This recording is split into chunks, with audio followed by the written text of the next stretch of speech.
बंगाली मुझे आती नहीं है, मैं आपसे हिंदी में ही बात करूंगा। यहाँ पे प्यारे, हमारा सबका प्यारा बाबा साहेब अम्बेडकर जी का, उनका थर्ड जनरेशन प्रकाश अम्बेडकर जी ऐसे देखे। हम आपको बोलना चाहते हैं, बंगाल में जो अभी सरकार चल रहा है सिर्फ नाम का सरकार चल रहा है, आखिर में सर्कस चला रहा है। क्योंकि यहाँ पे 100 पॉइंट रोस्टर के अनुसार से 22% दलित को जॉब मिलना चाहिए, लेकिन ऑफिशियल ये लोग 22% दलित को जॉब दे रहा है, लेकिन उसमें से 10% असली दलित नहीं है। फेक सर्टिफिकेट डाल के दलित का जो हक है ये सरकार छीनना चाहते हैं। हम लोग का लड़ाई है 22% असली जो दलित है उनको जॉब मिले, वही लड़ाई हम लोगों का है। यहाँ पे 6% रिजर्वेशन है एसटी कम्युनिटी के लिए। दुख की बात है बंगाल में 1 करोड़ आदिवासी नहीं है, लेकिन 1.5 करोड़ एसटी सर्टिफिकेट प्रोवाइड किया गया है।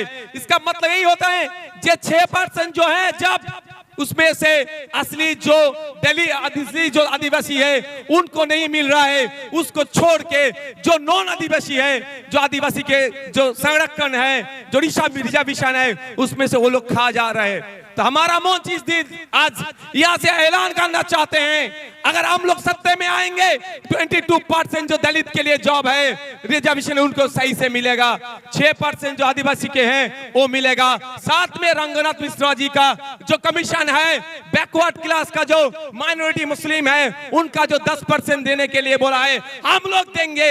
100टा चाकरी होले 10टा अनग्रसर मुसलमान चाकरी भावे, 22टा दलित चाकरी भावे, 6 জন आदिवासी भावे প্রকৃত এর ব্যবস্থা আমরা করব যদি 2026 সালে আমাদেরকে নিয়ে আসা হয়।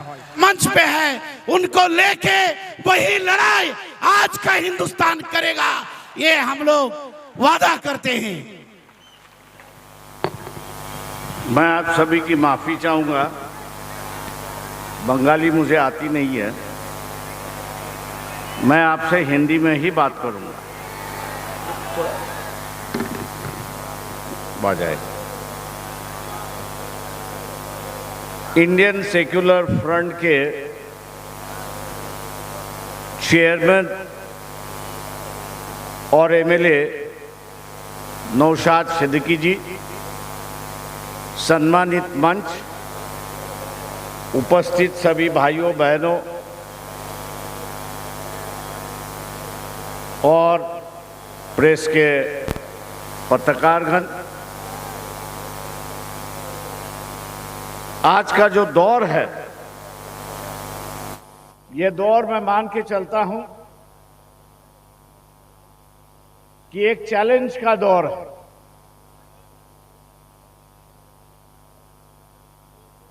लेकिन हमारा चैलेंज किसके साथ है? हमारा विरोधी कौन है, इसको हम लोग ने पहचानना चाहिए। आज मैं मान के चलता हूं कि हमारा विरोधी जो है बीजेपी दिखाई देता है, लेकिन असली विरोधी जो है वो आरएसएस है, ये हमको भूलना नहीं चाहिए। असली विरोधी जो है वो आरएसएस है, उनकी विचारधारा। बीजेपी तो एक मुखौटा है, और उस मुखौटे के माध्यम से उस मुखौटे के माध्यम से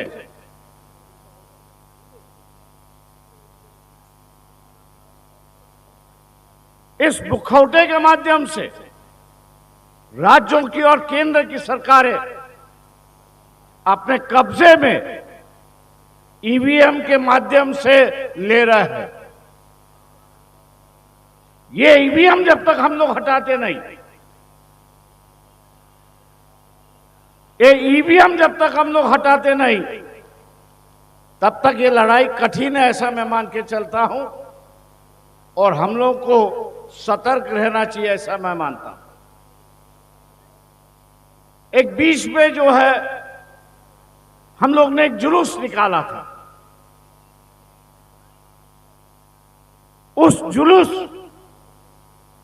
की जो डिमांड थी जो मांग थी वो यही था कि ये जो आरएसएस है ये अभी तक इसका पंजीकरण क्यों नहीं हुआ, ये रजिस्टर क्यों नहीं हुई? क्या ये कानून के ऊपर है? क्या ये देश से मानती है या नहीं मानती है?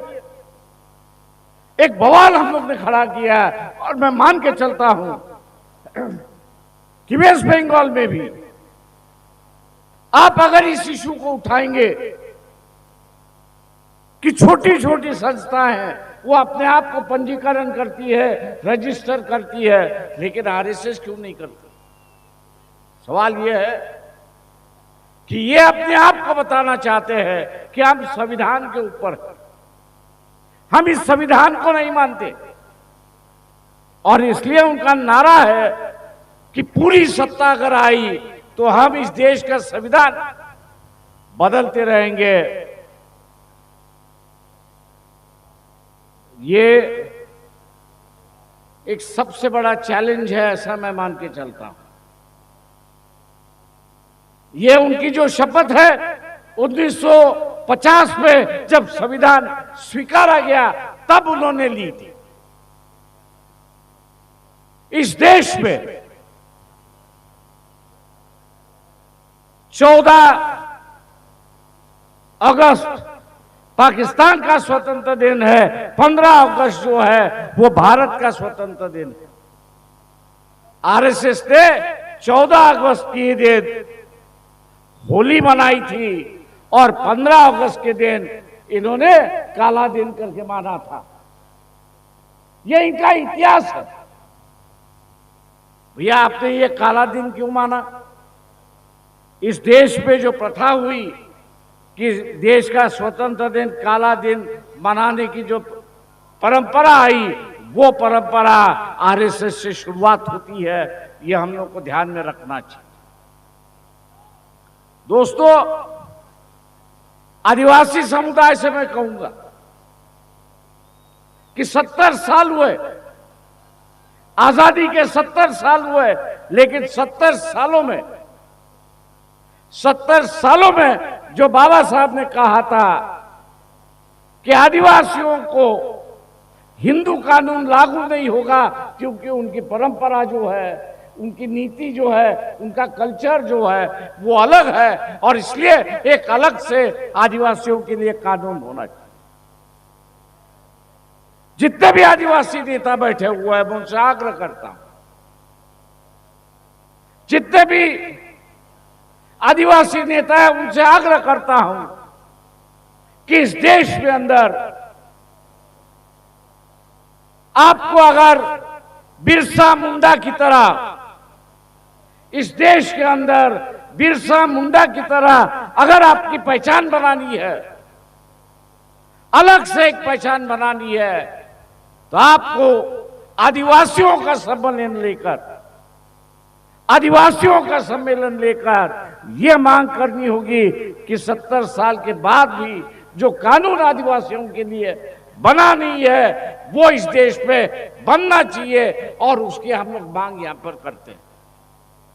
आदिवासियों ने जिस तरह मुसलमानों ने अपनी एक पहचान बनाई, जिस तरह मुसलमानों ने अपनी एक पहचान बनाई है, उसी तरह मुसलमानों ने भी, उसी तरह आदिवासियों ने भी अपनी एक पहचान बनानी चाहिए। ऐसी एक परिस्थिति है। दोस्तों, हम लोग आपस में लड़ते रहेंगे, लेकिन मैं आगाह करना चाहता हूं, जिस तरह से सोशलिस्ट मूवमेंट इस देश पे था, सोशलिस्ट मूवमेंट इस देश पे था, आप सिर्फ सोशलिस्ट का मूवमेंट बची है, विचार बैठा है, लेकिन कार्यकर्ता नहीं है। मैं वामपंथियों से भी कह रहा हूं,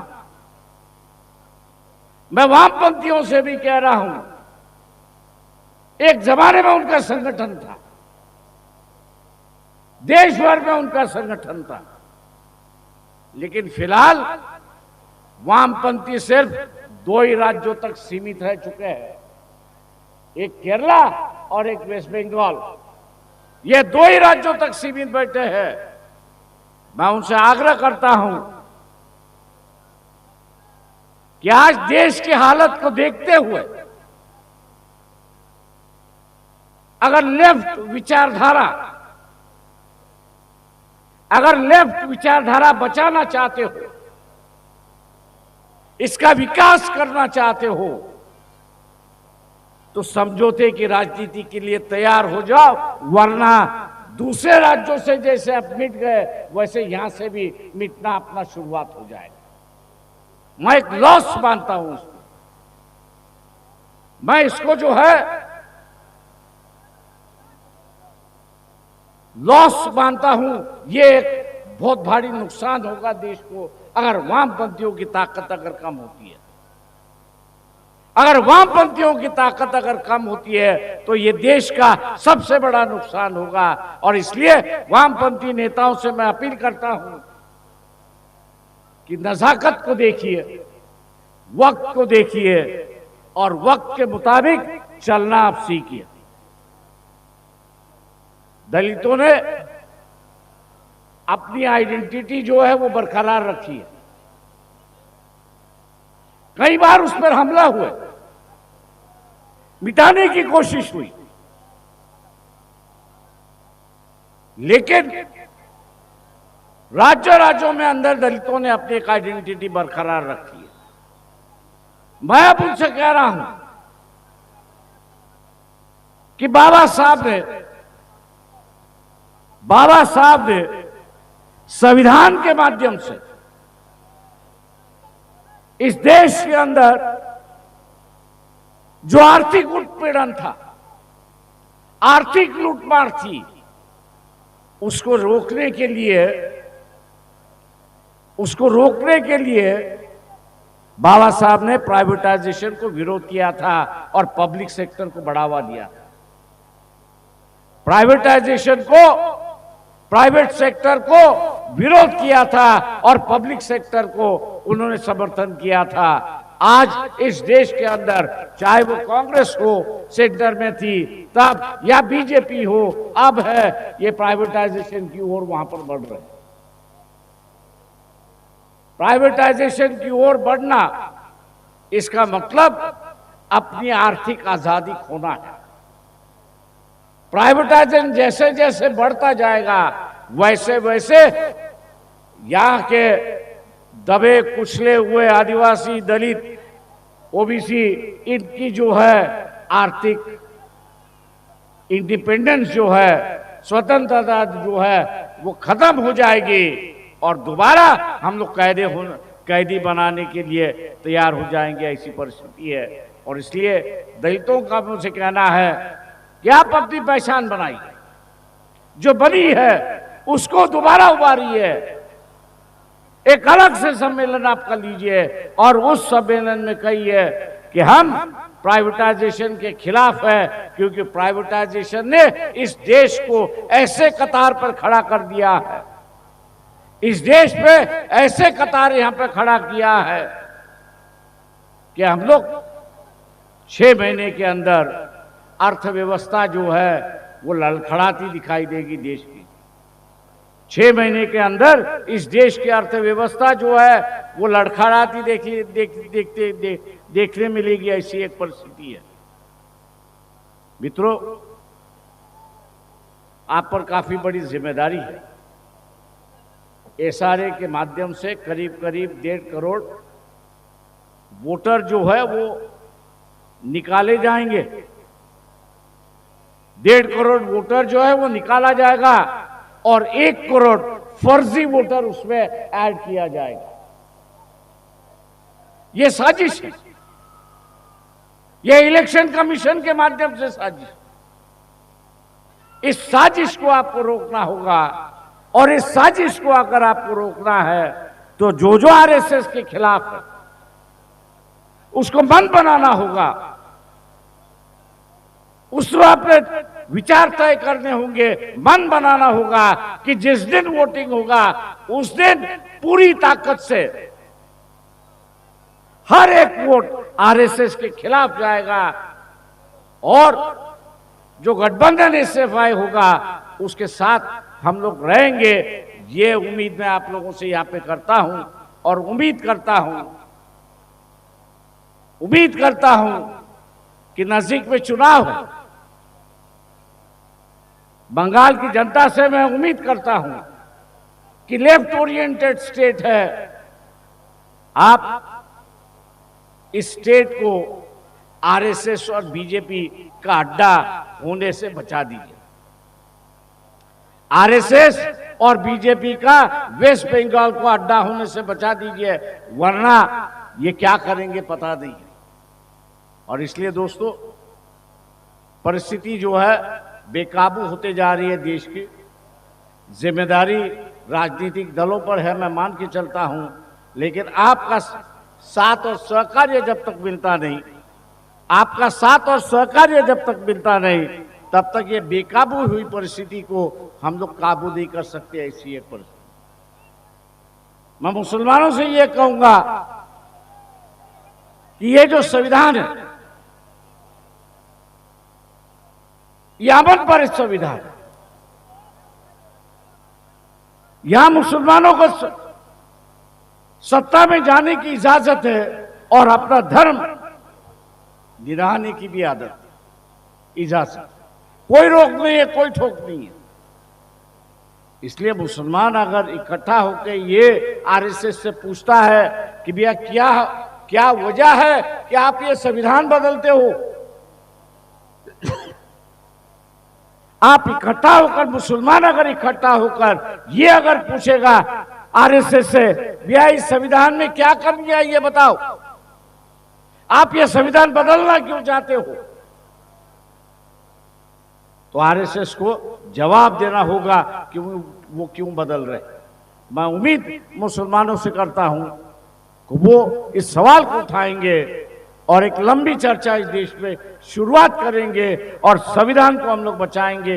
यही उम्मीद लेते हुए यहाँ नौशाद सिद्दीकी और उनके सभी साथियों ने मुझे बुलाया, निमंत्रण दिया, सम्मान दिया, मैं उनका दिल से शुक्रिया करता हूं, आभार मानता हूं और आपकी रजा लेता हूं। खुदा हाफिज। शुक्रिया। এবার 2025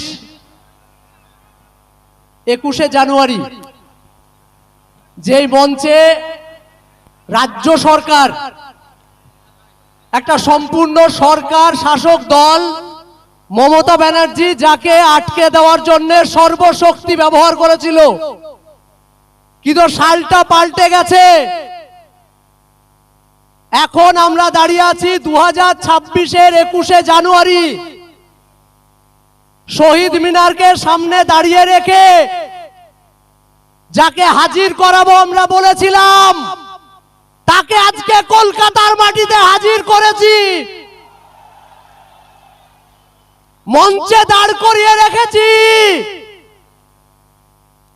আমাদের বিধায়ক, আমাদের গর্ব, এই মঞ্চে দাঁড়িয়ে 2025-এ আসতে না দেওয়ার কারণে কান্না এসেছিল চোখে, আজকে আনন্দ অশ্রু আসছে, আজকে আনন্দে চোখে জল আসছে।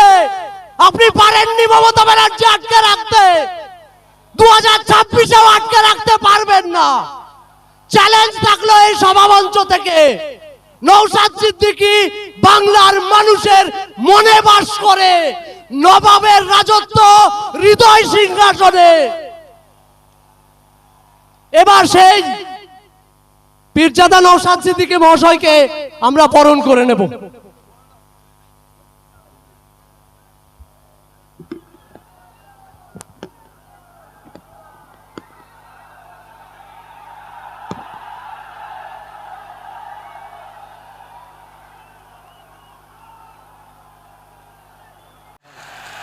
আমরা করব। আমরা এই মঞ্চ থেকে কি বলছি, আমাদের অধিকার পরিযায়ী শ্রমিকের অধিকার, inter state migrant labour act 1979 কেন্দ্র সরকারের আইন, এই মাইগ্রেন্ট লেবারদের এই যারা নানান রকম অত্যাচার অনাচার হচ্ছে এইগুলো বন্ধের জন্য। কিন্তু দুর্ভাগ্য আজকে এখানে যারা উপস্থিত হয়েছেন মুর্শিদাবাদ, মালদা, দিনাজপুর রাজ্যের বিভিন্ন জায়গা থেকে এসেছেন, যাদের অনেকের বাড়ির লেবার ছেলেরা মাইগ্রেন্ট লেবার হয়ে ভিন্ন রাজ্যে কাজ করছেন। আপনাদেরকে জানানো হয়নি inter state migrant labour act 1979টা কি, ওখানে প্রত্যেকটা যে মাইগ্রেন্ট লেবার আছে তার অধিকার সুরক্ষিত আছে। কিন্তু দুর্ভাগ্য আমাদের ওই আইন বইয়ের পাতাতে সুরক্ষিত আছে, বাস্তবে কিন্তু আমার শ্রমিকরা সুরক্ষিত নয়। তাই আপনাদের বলবো, যদি আপনারা আমাদেরকে সুযোগ দেন 2026-এর জন্য, শুধু আপনারা নয়, আপনারা আজকে বাড়ি যাবেন, বাড়ি গিয়ে মহল্লাতে, ক্লাবে, মাঠে, ময়দানে, হাটে বাজারে, যে বাসে ঘাটে যেখানেই যাবেন, একটাই কথা যে আইএসএফ কে এবার সুযোগ দেওয়া হোক। আইএসএফ এই চোর ডাকাত গুন্ডা মস্তান গুলোকে সরিয়ে দিয়ে সুষ্ঠু সমাজ ব্যবস্থা নিয়ে আসবে। যে এই সমাজ ব্যবস্থায় সরকারি কর্মচারীরা তার হকের দিয়ে পাবে কেন্দ্রীয় সমাহারে, যে সমাজ ব্যবস্থায় শূন্য পদগুলো পূরণ হবে, বেকারত্ব দূরে সরানো হবে, যেই সমাজ ব্যবস্থায় আনিসের বিচার হবে, তামান্নার বিচার হবে, তিলোত্তমার বিচার হবে, যে সমাজ ব্যবস্থায় নারীরা তার অধিকার পাবে, যে সমাজ ব্যবস্থায় কৃষক তার উৎপাদিত ফসলের দাম পাবে, যে সমাজ ব্যবস্থায় আমি আপনি মেহনত করছি, আমার আপনার শ্রমের মূল্যায়ন হচ্ছে না, এই শ্রমের মূল্যায়ন হবে, মিনিমাম ওয়েজেসটা আমরা বাড়াবার ব্যবস্থা করব। যে এই সমাজ ব্যবস্থায় নারীদের হাতে শুধু 1000-1200 টাকা তুলে দিও নয়, নারীদেরকে ক্ষমতায়ন করতে গেলে আমরা মনে করি কম করে 5000 টাকার ব্যবস্থা করতে হবে। সেই সমাজ ব্যবস্থা আমরা নিয়ে আসবো। তবে হ্যাঁ, 5000 টাকা দেওয়ার সাথে সাথে রাজ্য কিছু কাজ বুঝে নেবে। এই সুষ্ঠু সমাজ ব্যবস্থা আনবো, যেখানে বর্ণগত, জাতিগত, ধর্মগত, নারী পুরুষের কোনো ভেদাভেদ থাকবে না, যেখানে সবাই আমরা মানুষ, আমাদের সামাজিক পরিচয় আমরা যেটা সেটা নিয়ে মাথা তুলে বেঁচে থাকবো।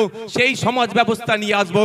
বাংলার মানুষ যদি 2026 লোক বিধানসভা নির্বাচনে আমাদেরকে সুযোগ দেয়, তবে আপনাদের উপস্থিতি প্রমাণ করে দিচ্ছে যে বাংলার অলিতে গলিতে ইন্ডিয়ান সেকুলার ফ্রন্টের যে জয় জয়কার হবে, সেটার আপনাদের উপস্থিতি আছে কিন্তু প্রমাণ করে দিচ্ছে। আপনারা মাঠে যারা আছেন, আপনারা হয়তো বাইরে যেতে পারছেন না, আমি তো একটার পরে এখানে এসেছি, আমি বাইরের অবস্থাটা একটু ঘুরে ঘুরে দেখছিলাম। আপনারা এখানে যে রকম মানুষ আছেন, এর কয়েক গুণ বেশি মানুষ বাইরে শুধু ঘুরছে, জায়গা পাচ্ছে না বলে। আপনাদের ঘোষণা অনুযায়ী আমি গত বছর ঘোষণা দিয়েছিলাম, আমরা বলেছিলাম আমরা চেষ্টা করব কলকাতায় ব্রিগেডে করা, কিন্তু আমরা যখন অ্যাপ্লিকেশন করেছি আমাদেরকে জানানো হয়েছে এই সময় এই আর্মিদের কোন একটা ট্রেনিং চলছে, সেই মার্চ মাস পর্যন্ত ব্রিগেড ময়দান দেওয়া যাবে না। সুতরাং আমরা সেখানে ওই জন্য বুক করতে পারিনি, ফলে আমরা এখানে বুক করেছি। তবে আপনারা সাথ দিলে শুধু ভাঙড় থেকে নয়, রাজ্যের বিভিন্ন প্রান্ত থেকে 2026 বিধানসভায় ডবল ডিজিটের বিধায়ক ইন্ডিয়ান সেকুলার ফ্রন্ট পাচ্ছে। তারপরে আমরা আশা করব, এবং আর্মিদের ট্রেনিং কখন আছে সেটাও প্রয়োজনে দেখে নেব। তার ট্রেনিং এর ফাঁকে বা ট্রেনিং এর পরেই আপনাদের সাথ নিয়ে আবার আপনাদেরকে নিয়ে কলকাতায় আমরা ব্রিগেড ময়দান ভরাবো অধিকারের জন্য। বন্ধুগণ, আজকের এই অধিকার সবাই বিভিন্ন বিষয় ছিল, অনেকে চর্চা করেছে। আমি টু দা পয়েন্ট এসআইআর নিয়ে একটু বলতে চাই। আপনারা কারা শুনতে চান একটু হাত তুলে দেখান তো, এটা হাতটা তুলে রাখুন, হাতটা একটু তুলে রাখবেন। অসুবিধা হচ্ছে না তো কারো? অসুবিধা হচ্ছে না তো? ইভিএম মেশিনের সামনে গিয়ে খাম চিহ্নটা দেখবো, আর যেখানে খাম চিহ্ন থাকবে না আমাদের নেতৃত্বরা যেটা বলবেন সেখানে আমরা অন্য কোন বুদামে হাত দেওয়ার দরকার নাই। আমি এসআইআর নিয়ে গুটি কয়েক কথা বলবো বলে আমি বক্তব্য শেষ করে দেবো। আমি কথা দিয়েছিলাম শীতকালের বেলা সকাল সকাল আসুন, সকাল সকাল ছেড়ে দেবো, কথা দিয়েছিলাম তো। আমি আপনাদের এসআইআর নিয়ে বলছি, এই একদম মাথায় ঢুকিয়ে নিন। এই এসআইআর যে সমস্যা তৈরি হয়েছে, এই সমস্যা তৈরির পেছনে দুটো রাজনৈতিক দল সম্পূর্ণভাবে দায়ী। তৃণমূল বিজেপি মিলে এসআইআর নামক সমস্যাটাকে তৈরি করছে ইলেকশন কমিশন অফ ইন্ডিয়াকে সামনে রেখে। তাই আমাদের যেভাবে অহেতুক হয়রানি পেরেশানি করা হচ্ছে, এর জবাব আমরা ইভিএম মেশিনে গিয়ে এই তৃণমূল আর বিজেপির বিরুদ্ধে আমরা দিয়ে দেব। আমি প্রমাণ দেব আপনাদের, প্রমাণ ছাড়া আমি কথা বলি না। আমি প্রমাণ দিয়ে দেবো একটা একটা করে, যদি আপনাদের শোনার এনার্জি থাকে আমি তাহলে শোনাবো। এনার্জি আছে তো ভাই? তাহলে আমি শুনিয়াবো। একটু পোলটা খোলা দরকার। সাপ হয়ে কামড়াচ্ছে আর ওজা হয়ে ঝাড়ার চেষ্টা করছে। সাপকেও ধরতে হবে আর কামড়ানোতে আসার আগে তাকে ধরে নিতে হবে। আপনাদের মাবি বলে রাখি, 2021-এ নির্বাচন পার হয়েছিল সিএ এনআরসির ভয় দেখিয়ে, সিএ এনআরসি করে দেশ থেকে তাড়িয়ে দেবে।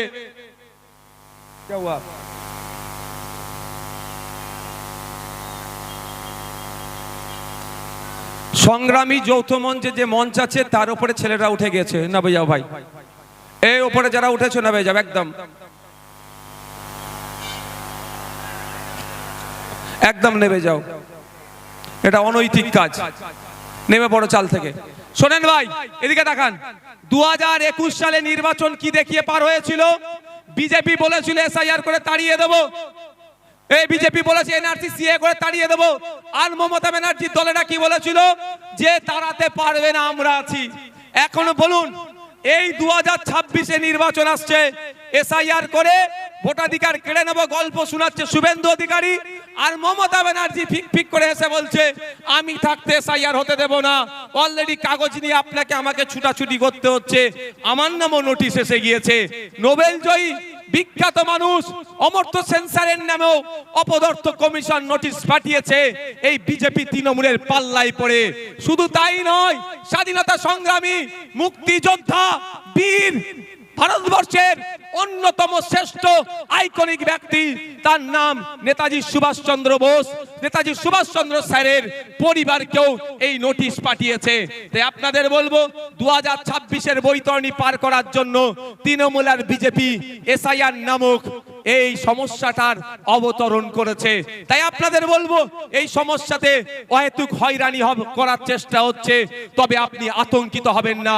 দিন দেওয়ানে বলেছিলাম স্বচ্ছ এসআইআর করলে সহযোগিতা করব, আজকেও বলছি স্বচ্ছ এসআইআর মিন্স ভোটার লিস্ট স্বচ্ছ হোক, মৃত ভোটারের নাম বাদ যাবে, একাধিক জায়গায় ভোটার লিস্টে নাম উঠেছে বাদ যাবে, যার অস্তিত্ব নেই সেই ভোটারের নাম বাদ যাবে, প্রয়োজনে আমরা সহযোগিতা করব।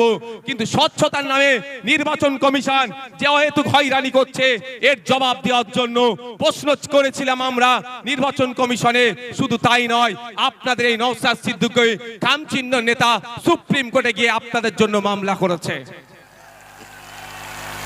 আপনাদের বলে রাখি, দুটো কাজ এই মুহূর্তে মমতা ব্যানার্জি যদি করে, দুটো কাজ যদি এই মুহূর্তে মমতা ব্যানার্জি করে, হয়রানিও বন্ধ হবে, আতঙ্কিত হবেন না। দুটো কাজ কি কি বলে দিচ্ছি, শর্ট টাইম, আমি বেশিক্ষণ বলবো না, বলেছি আপনাদের। প্রথম কাজ হচ্ছে ওয়াল পার্টি মিটিং ডাকা। মমতা ব্যানার্জি ওয়াল পার্টি মিটিং ডাকুক, সমস্ত রাজনৈতিক দলের নেতাদেরকে ডাকুক। যেই পরিস্থিতি বাংলার স্বাধীনতা সংগ্রামী পরিবার থেকে শুরু করে, পীর পরিবার থেকে শুরু করে, বিভিন্ন ধর্মীয় পরিবার থেকে শুরু করে, বিভিন্ন যাদের সামাজিক প্রভাব প্রতিপত্তি আছে, সব সমেত সাধারণ মানুষদেরকে অহেতুক হয়রানি হচ্ছে, এই হয়রানি বন্ধ আমাদের করতে হবে। অল পার্টি মিটিং ডাকা দরকার। কেমন অল পার্টি মিটিং আপনাদের জানিয়ে রাখি, বর্বর পাকিস্তানিরা যখন এসে পেহেলগাঁওতে আমাদের দেশের নাগরিককে খুন করলো, সেই সময় অল পার্টি মিটিং ভারত সরকার ডেকেছিল। সেই সময় কংগ্রেসের পক্ষ থেকে বলেছিল পাকিস্তানের বিরুদ্ধে অল আউট যাও, আমাদের কোনো অবজেকশন নাই। আজকে মমতা ব্যানার্জি যদি অল পার্টি মিটিং ডাকে, মমতা ব্যানার্জি ডাকে কেউ আসুক আর নাই আসুক, ইন্ডিয়ান সেকুলার ফ্রন্ট যাবে বাংলার নাগরিকদের সাথে, সেখানে গিয়ে বলবে স্বচ্ছতার সাথে যে কাজ পশ্চিমবাংলা সরকার করতে চাই আমরা প্রস্তুত আছি বাংলার মানুষের জন্য, করবে। তাহলে আপনি আতঙ্কিত মুক্ত হবেন তো ভাই? কিন্তু চাই না আপনি আতঙ্কিত মুক্ত হন মমতা ব্যানার্জির দলেরা। এরা চাই আপনি পেরেশানে থাকুন। আপনি পেরেশানে থাকলে প্রশ্ন করতে পারবেন না মাদ্রাসায় টিচার নেই কেন। আজকে দেখুন কলকাতায় গতকালকে খোঁজ নিয়ে দেখুন, প্রায় 33 দিন এই ঠান্ডাতে তারা পড়ে আছে। আনএডেড টিচারগুলো, এমএসকেএসএসকে টিচারদের সাম্মানিকটা ঠিকঠাক পাচ্ছে না। মাদ্রাসায় 10,000 শূন্য পদ হয়ে গেছে, পরিকাঠামো ধ্বংস হয়ে গেছে, স্কুলে টিচার নাই, হাই স্কুলে টিচার নাই, শিক্ষার পরিকাঠামো ধ্বংস হয়ে গেছে। আপনি এটা প্রশ্ন করবেন না এসআইআর এর কাগজ নিয়ে ছুটাছুটি করবেন? এই ছুটাছুটি করার জন্য আপনাকে এই পদক্ষেপগুলো গ্রহণ করছে না। দ্বিতীয় হচ্ছে বিধানসভায় নিন্দা প্রস্তাব পাস করানো হোক। বিধানসভায় নিন্দা প্রস্তাব পাস করানো হোক। যেভাবে অহেতুক হয়রানি করা হচ্ছে এটা অত্যন্ত নিন্দাজনক কাজ। সেখানে নিন্দা প্রস্তাব পাস করানো হোক, সেই নিন্দা প্রস্তাবের কপিটা ইলেকশন কমিশন অফ ইন্ডিয়াকে দিক, আর যে সরকার একটা মামলা করুক সেই মামলাতে কপিটা অ্যাটাচ করে দিক। নিশ্চিতভাবে সুপ্রিম কোর্ট এটার প্রতি বিবেচনা করবে, কারণ বিধানসভার মধ্যে নিন্দা প্রস্তাব পাস করানো মানে পুরো পশ্চিম বাংলার মানুষ এটাকে নিন্দা করছে, এই অহেতুক হয়রানিকে। এটা করবে মমতা ব্যানার্জি সরকার? আওয়াজ দিন একটু। কেন করবে না? পেরেশান তো হচ্ছে দলিত, সব থেকে বেশি পেরেশানি হচ্ছে মুসলমান, তারপরে দলিত, তারপরে আদিবাসী। তাই মুসলমানকে তো বড় মানুষ মনে করে না, শুধু ভোটার মনে করে, আর ক্যাপটিভ ভোট ব্যাংক হিসাবে রাখতে চায়। তাই আপনাদের বলবো, দিকে দিকে আওয়াজ তুলতে হবে, বলতে হবে। ইমিডিয়েট পশ্চিম বাংলা সরকারকে এ দুটো কাজ করা দরকার। এক, অল পার্টি মিটিং ডাকা, দ্বিতীয় হচ্ছে বিধানসভায় নিন্দা প্রস্তাব পাস করানো। এরপরও আপনাদের বলছি, আমার উপরে কেন এদের রাগ বুঝতে পেরেছেন? ৭৭টাকে নিয়ে কিছু নয়, নওশাদকেই হারাতে হবে। কারণ আমি তো এদের পয়েন্টে পয়েন্টে এদের ভুলগুলো ধরিয়ে দিই, ওই জন্য ওদের জয়েন্টে জয়েন্টে ব্যথাটা করে যায়। আমি তো বলছি আপনাকে, দেখবেন যাদের বাড়ি ফর্ম গেছে, ফর্মের সাথে আর একটা এক্সট্রা এই হিয়ারিং এর নোটিশ গেছে, হিয়ারিং এর নোটিশের সাথে আর একটা কাগজ গিয়েছে। সেই হিয়ারিং এর নোটিশের সাথে একটা যে কাগজ গিয়েছে, সেখানে 13টা ডকুমেন্টসের কথা বলা হচ্ছে। যাদেরকে হিয়ারিং এ ডাকা হচ্ছে, এই 13টা ডকুমেন্টসের মধ্যে কোনো একটা ডকুমেন্ট সাবমিট করলে তার হিয়ারিংটা সে পজিটিভ হয়ে যাবে, অর্থাৎ তার অসুবিধা হবে না। এটা বলছো তো? আচ্ছা, আমরা এই এসআইআর নিয়ে এত দুটো মেনলি সমস্যার সম্মুখীন হতে হচ্ছে আমাদের। একটা, টাইম লস হচ্ছে, দাঁড়াতে হচ্ছে, অব্যবস্থা। ওখানে এই গেটের ওখান থেকে সরে যাও, তো এই গেটের ওখান থেকে সরে যাও, গেট থেকে সরে যাও, দেখতে পাচ্ছ না? এই সবার উপরে উঠে বসুন, নিচে বসুন না, বসুন। দুটো জিনিস হচ্ছে তো ভাই। একটা কি, আমার অযথা টাইম দিতে হচ্ছে, ওখানে অব্যবস্থা, ওখানে ঠিকঠাক ব্যবস্থা আমরা পাচ্ছি না, ঘন্টার পর ঘন্টা লাইনে গিয়ে দাঁড়াতে হচ্ছে। দ্বিতীয় হচ্ছে আমি আতঙ্কিত, তাই তো ভাই, যে আমার কি হবে। কিন্তু এই 13টা ডকুমেন্টসের মধ্যে যদি কারো একটা ডকুমেন্টস থাকে, সে আতঙ্ক মুক্ত। আমি ঠিক কথা বলছি তো ভাই? আমি ভাই আতঙ্কিত নই আমার হাতে নোটিশ পাঠিয়েছে বলে। কেন বলুন তো? আর্টিকেল 326, আমার ভোটদানের স্বাধীনতা। 18 বছরের ঊর্ধ্বে হলে আমি ভোট দিতে পারবো, আমি ভারতীয় নাগরিক। আমার এটা কেউ কেড়ে নিতে পারবে না। কারো আশীর্বাদে যেমন কেউ অন্যায়ভাবে রাখতে পারবে না, কারো অভিশাপে কেউ অন্যায়ভাবে কেড়ে নিতে পারবে না। যাক, আমি আপনাদের বলি, এই নোটিশের 6 নম্বর পয়েন্টটা দেখুন কি লেখা আছে। 6 নম্বর বলা হচ্ছে, রাজ্যের উপযুক্ত কর্তৃপক্ষ প্রদত্ত স্থায়ী বসবাসের প্রমাণপত্র বা শংসাপত্র, অর্থাৎ পশ্চিম বাংলা সরকার তার কর্তৃপক্ষকে দিয়ে আপনার হাতে যদি রেসিডেন্স সার্টিফিকেট তুলে দেয়, তাহলে আপনি হিয়ারিং এর নোটিশে গিয়ে ওটা দিলেই আপনি হিয়ারিং, আপনার কোনো আর চিন্তার কারণ থাকবে না। কিন্তু সরকার একবারও এটা দেবে বলেছে? একবারও বলেছে যে তোমরা হয়রানি হয়ে না, তোমরা আতঙ্কিত হয়ে না, আমি তোমাদের সরকার, যে আমি তোমাদের ব্যবস্থা করে দেবো। তাই আপনাদের বলি, আপনারা 2021 সালে অনেকে ভাঙড় ছাড়া, অনেকে কি হবে না হবে ভেবে ভোট দিবার ইচ্ছা গেলেও ভোট দেননি। কিন্তু আপনাদের বলছি, আজকে যদি এটা সংযুক্ত মোর্চার সরকার চলতো, তাহলে এই হয়রানি হতো না। তারপরেও যদি হয়রানি করার চেষ্টা করতো, আমরা বাড়িতে বাড়িতে এই রেসিডেন্স সার্টিফিকেটটা তৈরি করে পৌঁছে দিতাম। বাড়িতে থাকো, তোমার বাড়িতে আমরা কাগজ পৌঁছে দেবো। রাজ্য সরকার চাইলে যেভাবে দুয়ারে সরকার করছে, সেরকম বাড়িতে সরকার পৌঁছে দিতে পারতো। খামে ভরে এনাও তোমার রেসিডেন্স সার্টিফিকেট, যাও তুমি গিয়ে হিয়ারিং এর টেবিলে দাও, তোমার হিয়ারিং পাস হয়ে যাবে, তোমার ভয় নেই। এটা করেছে রাজ্য সরকার, এটা জানতে হবে। আমি প্রথমেই বলি, শুভেন্দু অধিকারী আমাকে আপনাকে ভোটাধিকার কেড়ে নেওয়ার চক্রান্ত করছে। চক্রান্ত করলে চক্রান্তের জবাব দিতে হবে তো। কেউ যদি বুনোহল হয়, তাহলে বাঘা তেঁতুল হতে হবে তো ভাই। তো বাঘা তেঁতুলের ভূমিকা দেখতে পাচ্ছি না। তারপরে চলে আসুন 10 নম্বর পয়েন্টে বলছে, রাজ্য স্থানীয় কর্তৃপক্ষের দ্বারা তৈরি পারিবারিক রেজিস্টার্ড, রাজ্য বা স্থানীয় কর্তৃপক্ষের দ্বারা তৈরি পারিবারিক রেজিস্টার্ড 2011 সালে আইসিডিএস কর্মীদের দিয়ে তথ্য তোলা হয়েছিল, এই পারিবারিক রেজিস্টার সেখানে আছে। এই তথ্যটা উঠে প্রথমে গিয়েছিল পঞ্চায়েতে, পঞ্চায়েত থেকে রাজ্যে গিয়েছিল। তাহলে আপনারা বলুন, এই তথ্যটা অলরেডি প্রতিটা পঞ্চায়েতে আছে। এই 10 নম্বর পয়েন্টটা যেটা চেয়েছে এর উত্তর, অর্থাৎ এই যে কাগজ চেয়েছে এই কাগজটা প্রতিটা পঞ্চায়েতে আছে। রাজ্য সরকার 2023-এর পঞ্চায়েত নির্বাচনে একছত্র ভোট লুট করেছে। সেই ভোট লুট করতে গিয়ে আমরা আমাদের ভাঙড়ের 3 ভাইকে হারিয়েছি, শহীদ মহিউদ্দিন, শহীদ হাসান, শহীদ রেজাউল গাজী, 3 জনকে হারিয়েছি। শুধু নয়, সারা রাজ্যে আমাদের কর্মীদের অত্যাচার করে তারা অবৈধ পন্থা অবলম্বন করে আজকে তারা পঞ্চায়েতের ক্ষমতায় বসে আছে, পঞ্চায়েত চালাচ্ছে। সেই পঞ্চায়েতের মাধ্যমেই যদি প্রতিটা বাড়িতে বাড়িতে এই তথ্যটা 10 নম্বর যে পয়েন্ট আছে পারিবারিক রেজিস্টার যদি পৌঁছে দেয়, ওটা নিয়ে আপনি যখনই হিয়ারিং এর টেবিলে যাবেন আপনাকে অফিসার আর কিছু দ্বিতীয় প্রশ্ন করার সুযোগ পাবে না, ওটা জমা দেবেন। জমা দেওয়ার পরে আপনার হিয়ারিং কমপ্লিট হয়ে যাবে। তাহলে আতঙ্ক মুক্ত হবে না ভাই? রাজ্য সরকার চাইলে আপনার আতঙ্ক মুক্ত করতে পারে এই দুটো ডকুমেন্টস দিয়ে, কিন্তু রাজ্য সরকার তো আতঙ্ক মুক্ত চাইছে না। যদি আতঙ্ক মুক্ত চাইতো, কুরআন শরীফকে নিয়ে যে অসীম সরকার কুভাষায় কথা বলেছে তাকে ধরে এতক্ষণ জেলের মধ্যে রাখতো, পুলিশ সুমোটো করতো, তার বিরুদ্ধে ব্যবস্থা নিয়ে এত দূরের কথা প্রায় 900 মতো অভিযোগ জমা পড়েছে, এখনো একটাও এফআইআর হিসাবে ট্রিট করেনি এই রাজ্য সরকার। তার মানে বোঝা যাচ্ছে আপনাকে আমাকে কি নজরে দেখে। তবে রাজ্য সরকার এফআইআর হিসাবে ট্রিট করেনি বলে ভাঙড়ের বিধায়ক নওশাদ সিদ্দিকী চুপ থাকবে না। আমি কোর্টে যাচ্ছি 156 সাবক্লাস 3 দিয়ে আমি কোর্ট থেকে মামলা করছি অসীম সরকারের বিরুদ্ধে।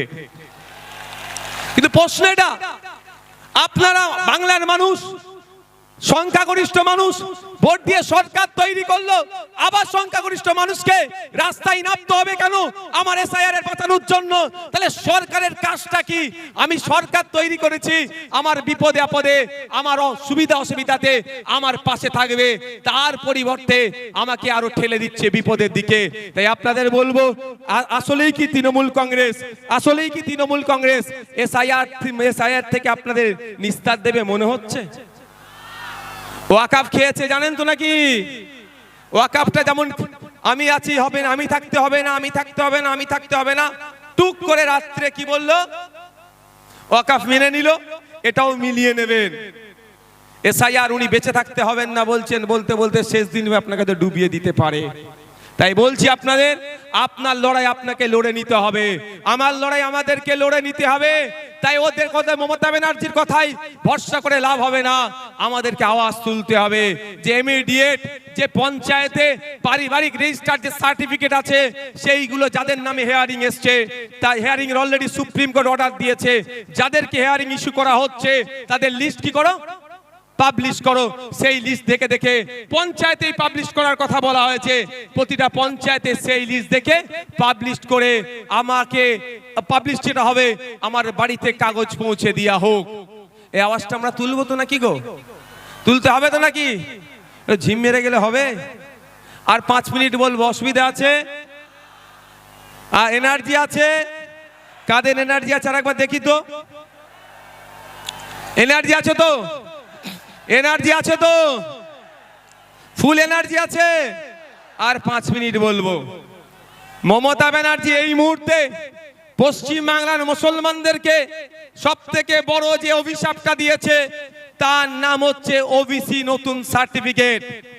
মমতা ব্যানার্জি প্রতিনিয়ত, তার দল বাদশাহী প্রতিনিয়ত মুসলমান দলিত আদিবাসীদেরকে এক একটা করে অভিশাপ উপহার দেয়। তাই মুসলমান এখন সবথেকে বড় অভিশাপ যেটা পেয়েছে সেটার নাম হচ্ছে ওবিসি সার্টিফিকেট। এই ওবিসি সার্টিফিকেট নাম কা অস্তে থাকবে, ছিঁড়ে ফেলে দেওয়া, বাড়িতে রেখে দেওয়া আর সার্টিফিকেট রাখা একই হবে। কারণ কলে কৌশলে মুসলমানদের শুধু নাম কাস্তে সার্টিফিকেটটা রাখতে চাইছে। যেভাবে মেসিকে দেখতে আসলো, টিকিট কাটলো, বাড়িতে ঢুকলো, তারপরে কি হলো, আপনার স্টেডিয়ামে ঢুকলো, মেসিকে দেখতে পেল না। আপনার হাতে সার্টিফিকেট থাকবে, ফর্ম ফিল আপ করবেন, পরীক্ষায় বসবেন, রিটেনে পাস করবেন, ভাইভাতে গিয়ে ভাইবার পরে যখন লিস্ট বার হবে আপনি সংরক্ষিত কোটায় আর চাকরি পাবেন না। এই গ্যারাকলটা মমতা ব্যানার্জি সরকার করেছে, তৃণমূলের সরকার করেছে। তাই আপনাদের বলবো এর বিরুদ্ধে আমাদের লড়াই করতে হবে। আমাদের লড়াই ফেক এসটি এসসি সার্টিফিকেটের বিরুদ্ধে। প্রকৃত যিনি দলিত সে চাকরি পাচ্ছে না, প্রকৃত যিনি আদিবাসী সে চাকরি পাচ্ছে না, প্রকৃত যে অনগ্রসর শ্রেণীর মুসলমান সে চাকরি পাচ্ছে না। এর বিরুদ্ধে আমাদের লড়াই।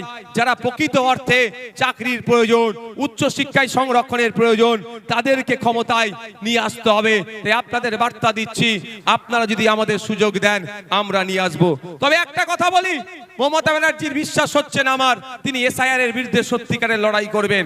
বাসন্তীতে হেয়ারিং এর পরে আপনার রিসিভ দিচ্ছিল না, আমাদের কর্মীরা গিয়ে আন্দোলন করে রিসিভ যখন দেওয়ালো তার কিছুক্ষণের মধ্যে পুলিশকে পাঠিয়ে তৃণমূলের নেতা এসে আমাদের কর্মীদের ওখান থেকে সরিয়ে দিল। এটা মানে কি? রিসিভ দেওয়া তো ভালো কথা, তারপরে খবর পেলাম আর রিসিভ দিচ্ছে না। তাহলে এই যে চক্রান্ত বিজেপি করছে সেই চক্রান্তের সাথে কিন্তু তৃণমূলও একইভাবে যুক্ত আছে। তাই এই চক্রান্তের জবাব আমাদেরকে গণতান্ত্রিক প্রক্রিয়া দিতে হবে। গতকালকে দেখছিলাম সিপিএম এর এক সিনিয়র লিডারের মেরে মুখ টুক ফাটিয়ে দিয়েছে। অভিযোগটা কি, তার অপরাধটা কি?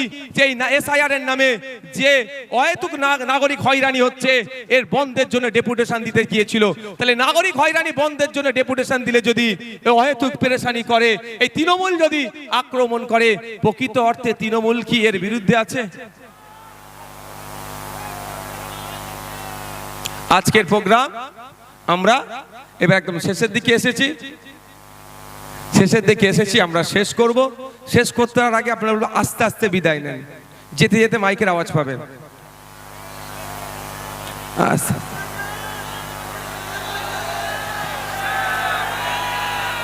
আস্তে আস্তে বিদায় নেন।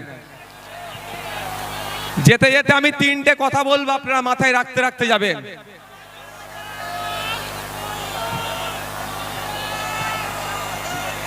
তিনটে কথা বলবো, মাথায় রাখতে রাখতে যাবেন। প্রথম কথা, আমি আবারও বলছি, প্রতিটা স্টেজ থেকে বলছি, আজকেও বলছি, আপনার ছেলে মেয়েগুলোকে উচ্চ শিক্ষায় শিক্ষিত করুন। বাইট উধার দেন, ইধার নেই, সব বাইরে যাবে, সব ওই পারে, এখানে কেউ আসবে না, বাইট এখানে না। প্রতিটা ছেলে মেয়েকে উচ্চ শিক্ষায় শিক্ষিত করুন। একবেলা খেতে পাবেন না, তাহলে অসুবিধা নাই। ভলেন্টিয়ার যারা আছেন,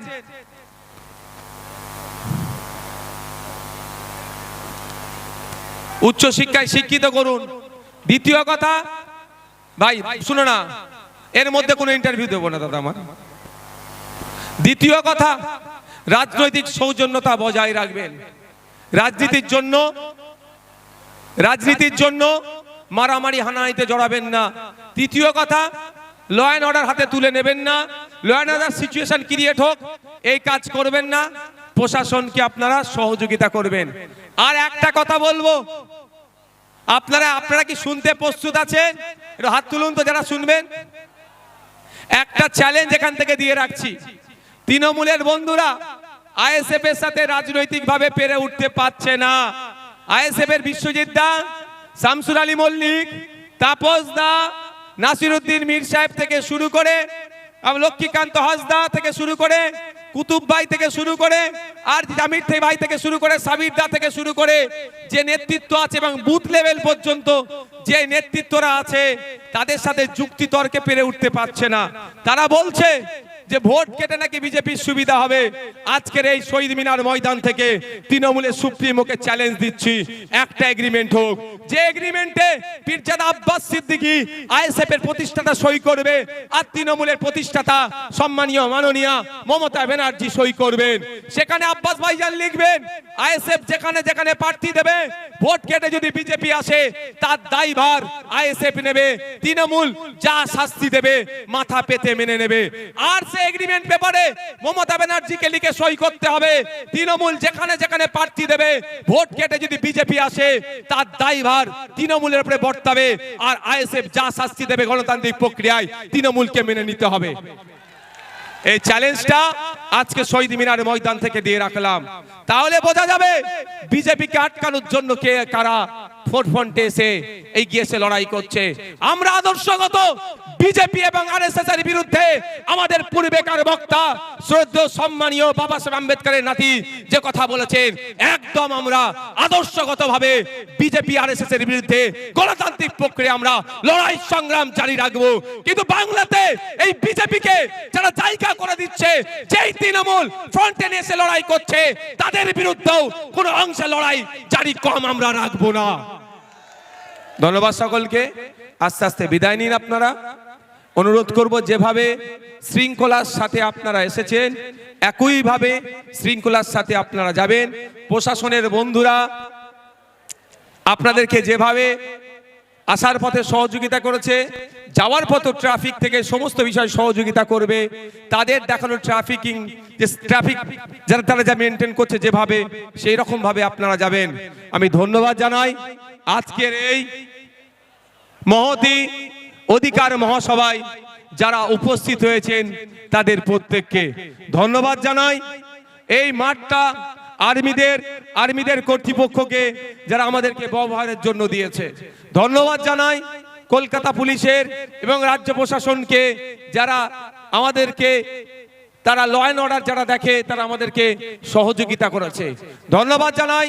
আমাদের রাজ্য কমিটির নেতৃত্ব, জেলা কমিটির নেতৃত্ব, অঞ্চল কমিটির নেতৃত্ব, বিভিন্ন স্তরের নেতৃত্ব যাদের উদ্যোগে আজকে এই মহাসমাবেশ সাফল্যের চূড়ান্ত পর্যায়ে পৌঁছাতে সহযোগিতা পেয়েছে ধন্যবাদ জানাই। আজকের এই প্রোগ্রামের অন্যতম প্রধান অতিথি শ্রদ্ধেয় সম্মানীয় বাবা সাহেব আম্বেদকরের তৃতীয় প্রজন্ম, আমাদের সকলের ভালোবাসার শ্রদ্ধেয়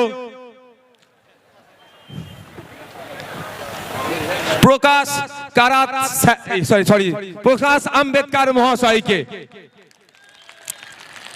ধন্যবাদ জানাই। মিডিয়ার বন্ধুদের যাদের সহযোগিতায়, যাদের দেখানো ভিডিওতে শুধু এই কলকাতা নয়, জেলা নয়, জেলার গণ্ডি ছড়িয়ে আন্তর্জাতিক স্তরেও আমাদের এই প্রোগ্রামের কর্মসূচি পৌঁছাতে সহযোগিতা করবে। তাই বন্ধুগণ যারা এসেছেন তাদেরকে বলবো না, এর ভেতরে কেউ ঢুকবেন না, তাদেরকে বলবো আস্তে আস্তে আপনারা এখান থেকে বিদায় নিন। এখানে আমাদের মিডিয়ার বন্ধুরা হয়তো কিছু কোশ্চেন করতে পারে।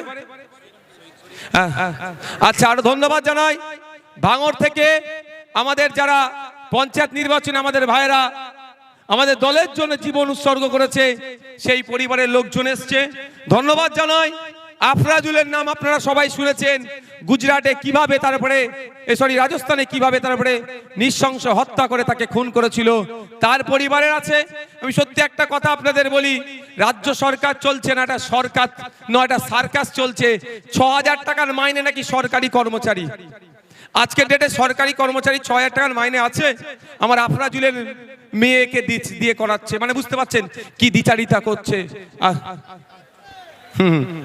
তাই আপনাদের বলবো যে আমাদেরকে সজাগ সতর্ক হতে হবে, আগামী দিনের জন্য তৈরি হতে হবে। আর পরিশেষে এটা কথাও রাজ্য প্রশাসনের কাছে এখানে আইবি এসবির মাধ্যমে পৌঁছে দিতে চাই। দেখুন আমরা গান্ধীজির অহিংসার পথকে অবলম্বন করি, মানে এ নয় যে নেতাজি সুভাষচন্দ্র বোসকে আমরা ভুলে গেছি, এটাও আপনাদের কিন্তু মাথায় রাখবেন। আমরা শান্তির পক্ষে থাকি, ছিলাম, আগামী দিনেও থাকবো। আর আমরা অপোজিট সাইড থেকেও সেই সৌজন্যতার আশা করব। অন্যথায় গণতান্ত্রিক প্রক্রিয়াতে সেলফ ডিফেন্স বলেও একটা কথা আছে, এটাকে বৈধতা দিয়ে আছে সেলফ ডিফেন্স। তো সেলফ ডিফেন্সেও না আমাদেরকে চলে যেতে হয়, সেটাও মাথায় রাখবেন। আশা করব আমরা গণতন্ত্রকে মান্যতা দিয়ে মানুষের মতামতকে পাথেয় করে আমরা আগামী দিনের জন্য এগিয়ে যাব। সকলকে ধন্যবাদ জানিয়ে আমি আমার বক্তব্য শেষ করছি।